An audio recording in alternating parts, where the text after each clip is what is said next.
नमस्कार साथियों, मैं हूं Pramod Kumar Kandwal intensive spiritual path से।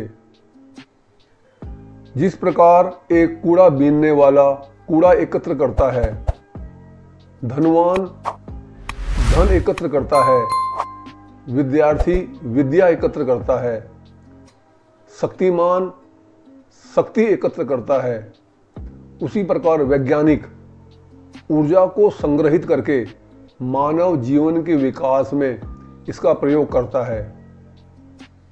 वह जानता है कि इस दुनिया के अंदर ऊर्जा चारों ओर बिखरी हुई है, बस हमें उसे कलेक्ट करके इसका उपयोग करना है।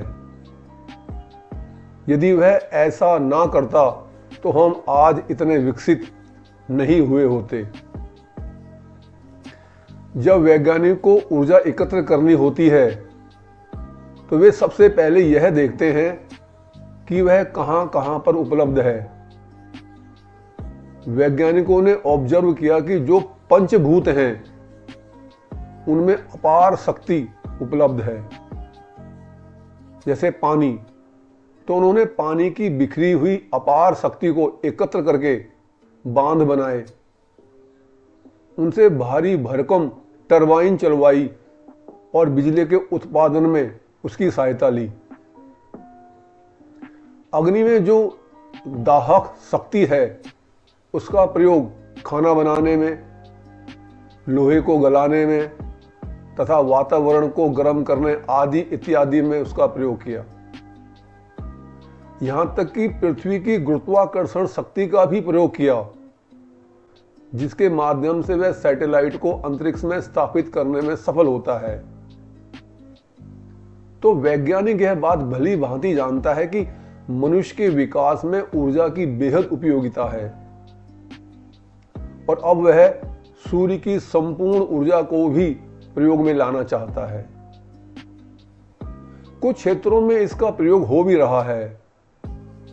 संसार में विकास हेतु यह नियम है कि जितना ज्यादा हम ऊर्जा का प्रयोग करेंगे उतना ज्यादा हमारा विकास होगा।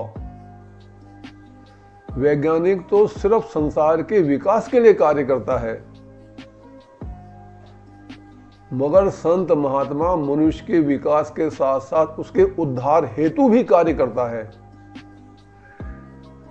वैज्ञानिक मनुष्य के विकास के लिए पंच तत्वों की शक्तियां प्रयोग करता है, जबकि संत मनुष्य के विकास के साथ साथ उसके उद्धार के लिए पंच तत्व की नहीं बल्कि पंच तत्व के निर्माता यानी परमात्मा की शक्ति का प्रयोग करता है।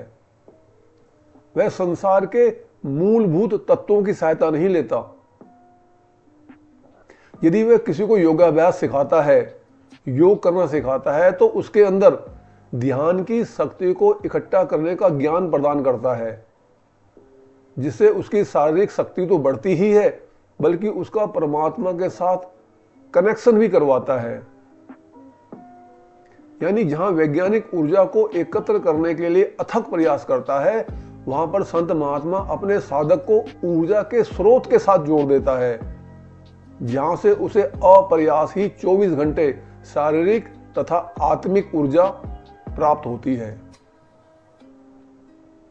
संसार की ऊर्जा निश्चित तौर से हमें पंच तत्वों की सहायता से मिलती है, मगर यह मिलने के पश्चात फिर धीरे धीरे समाप्त भी होने लगती है, फिनिश भी होने लगती है।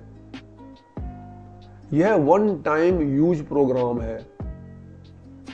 मगर संतों द्वारा प्रदान की गई ऊर्जा जो परमात्मा से ही ली गई होती है, जब वो हमें मिलती है तो वो प्राप्त हो जाने के बाद वापस नहीं जाती बल्कि लगातार जमा होती रहती है।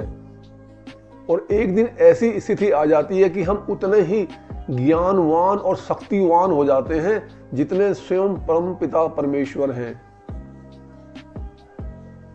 इस वीडियो को बनाने का सबसे महत्वपूर्ण उद्देश्य सिर्फ यही है कि हमारी अप्रोच मल्टीपर्पज तथा सबके सर्वांगीण विकास के लिए होनी चाहिए।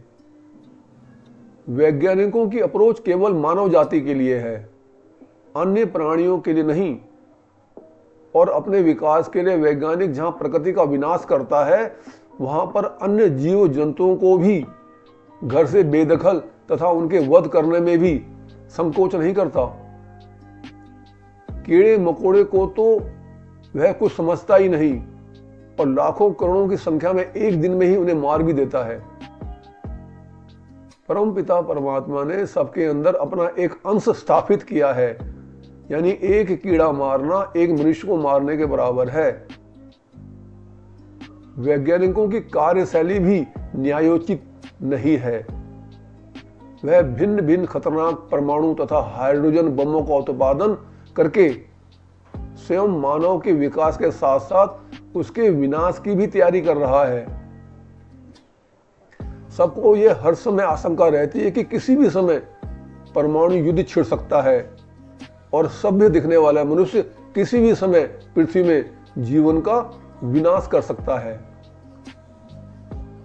जबकि इसके विपरीत संत महात्माओं की कार्यशैली न केवल मानव जाति के सांसारिक तथा परमात्मिक विकास के लिए है, बल्कि उनका कोई भी कार्य ऐसा नहीं होता कि किसी अन्य प्राणी को किसी प्रकार का नुकसान हो, बल्कि सभी प्रकार के प्राणियों का उसमें सर्वांगीण विकास ही होता है। संतों की शिक्षा मनुष्य के हृदय में दया का भाव उत्पन्न करती है, जिससे वह अन्य पशु पक्षी तथा सभी जंतुओं की रक्षा भी करता है तथा उनका ध्यान भी रखता है, जिससे उसे वर्तमान में भी शांति प्राप्ति होती है और अंत समय में भगवान का दरबार बोनस के रूप में उसे प्राप्त होता है। वैज्ञानिक और महात्माओं में अंतर है सिर्फ एक, उनकी बुद्धि मंद है, संतों में आत्म विवेक। यदि आपको संदेश ज्ञानवर्धक तथा उपयोगी लगता है तो आप चैनल को सब्सक्राइब कर वीडियो को लाइक कमेंट और शेयर भी कर सकते हैं, ताकि रिलीज होने वाली सभी वीडियो का नोटिफिकेशन आपको मिलता रहे। गुरु भगवान सबका कल्याण कर।